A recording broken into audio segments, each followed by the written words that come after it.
કુતિયાણાની રાજનીતિ, ત્યાંના બે પરિવાર અને બે પરિવાર કેટલા દમદાર છે, સતત ચર્ચામાં રહેતો એક વિષય છે.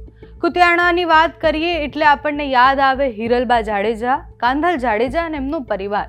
હિરલબા જાડેજા છેલ્લા કેટલાય સમયથી અલગ અલગ કેસમાં ફસાતા આવ્યા છે. છેલ્લા કેટલાય સમયથી એ કેસના કારણે ખૂબ ચર્ચામાં રહ્યા છે. છેલ્લે એમના પર સાયબર પોલીસે ગુનો નોંધ્યો હતો અને પછી એ ગુનામાં હવે એમની અને એમની સાથે જે બે લોકોના નામ હતા એ લોકોની ધરપકડ થઈ છે. નમસ્કાર, આપની સાથે હું છું પાયલ.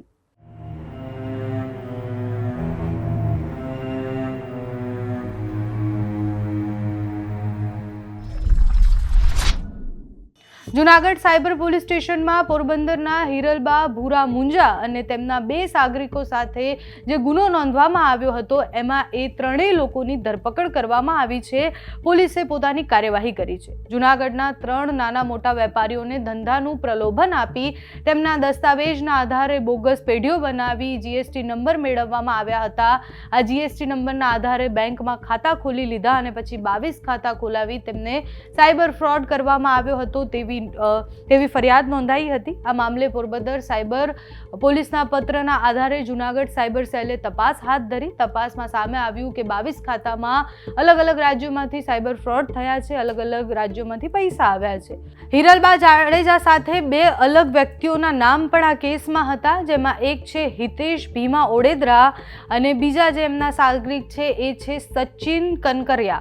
આ લોકોની અત્યારે ધરપકડ કરી દેવામાં આવી છે. ત્રણેય લોકોની ધરપકડ થઈ છે. પોલીસે આગળની કાર્યવાહી હાથ ધરી છે. રિમાન્ડની પણ વાત આગળ ચાલી રહી છે.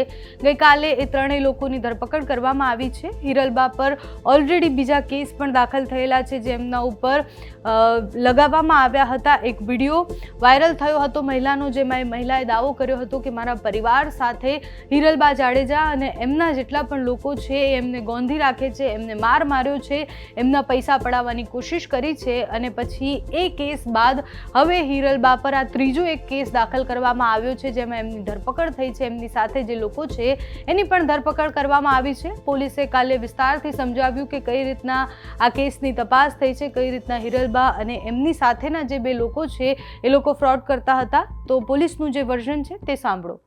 જૂનાગઢ રેન્જ સાયબર પોલીસ સ્ટેશનમાં જે ગુનો દાખલ થયેલો તેમાં જૂનાગઢના સાહેબ પ્રતાપભાઈ પરાડ, પારસભાઈ અને ભરતભાઈ સુત્રેજા આ લોકોના જે બેંક એકાઉન્ટ છે તેમના ડોક્યુમેન્ટનો દુરુપયોગ કરી આરોપી હિરલબા જાડેજા, નૈતિક માવાણી, સચિન મહેતા, હિતેશ ઓડેદરા તથા તપાસમાં અન્ય કેટલા સંડોવાયેલા છે આ તમામે મળી આ જે વિક્ટીમ છે પ્રતાપભાઈ, પારસભાઈ અને ભરતભાઈ તેમના અલગ અલગ પ્રકારના પ્રલોભન આપી તેમના નામના ખોટા દસ્તાવેજ તથા ખોટો બિલો લઈ ને બોગસ પેઢીઓ બનાવેલી. આ પેઢીઓના નામથી સિક્કા બનાવી અને તે નંબરના જીએસટી નંબર મેળવેલા અને અન્ય સર્ટિફિકેટ કઢાવી અને આ તમામ જે સર્ટિફિકેટ જીએસટી નંબર એ પેઢીઓ બનાવટી બોગસ હોવા છતાં તેનો ખરા તરીકે ઉપયોગ કરી આ ગુનાના મુખ્ય આરોપી હિરલબા જાડેજા, આ ઉપરાંત તેની સાથે સંકળાયેલા અન્ય આરોપીઓ નૈતિક માવાણી, સચિન મહેતા, હિતેશ ઓડેદરા આ તમામે મળી અને જે ભારત રાજ્યના જે સાયબર ફ્રોડના જે રૂપિયાઓ છે તે આ એકાઉન્ટ કુલ 22 એકાઉન્ટો છે, કરંટ એકાઉન્ટો ખોલાવેલા અને અલગ અલગ સમયે ટ્રાન્ઝેક્શન કરેલા. ત્યારબાદ આ તમામ જે રૂપિયાઓ એકાઉન્ટમાંથી જે નાણાં ઇલેક્ટ્રોનિક માધ્યમથી ઓનલાઈન ટ્રાન્સફર કરેલા અને વિડ્રો કરી સગે વગે કરી દીધેલા. તો આ બાબતે BNSSની કલમ, આ ઉપરાંત IT એક્ટની કલમ મુજબ સાયબર રેન્જ પોલીસ સ્ટેશનમાં ગુનો દાખલ થયો અને ગુનાની ગંભીરતાને ધ્યાને રાખી અને તપાસ SOG PI સર્વે સાહેબનાને સોંપેલી છે. હાલ આગળની તપાસ શરૂ છે. આ તમામ 4 પૈકી પકડાયેલા આરોપી હિતેશ ઓડેદરા, સચિન મહેતા અને મુખ્ય આરોપી હિરલબા જાડેજા આ 3ની ધરપકડ કરી નામદાર કોર્ટમાં રિમાન્ડ માટે રજૂ કરતા 1 દિવસના રિમાન્ડ આપવામાં આવેલા છે. હવે હિરલબા જાડેજાની સામે આગળ કેવી કાર્યવાહી થાય છે, કારણ કે આ ત્રીજો કેસ છે કે જેમાં એમનું નામ છે.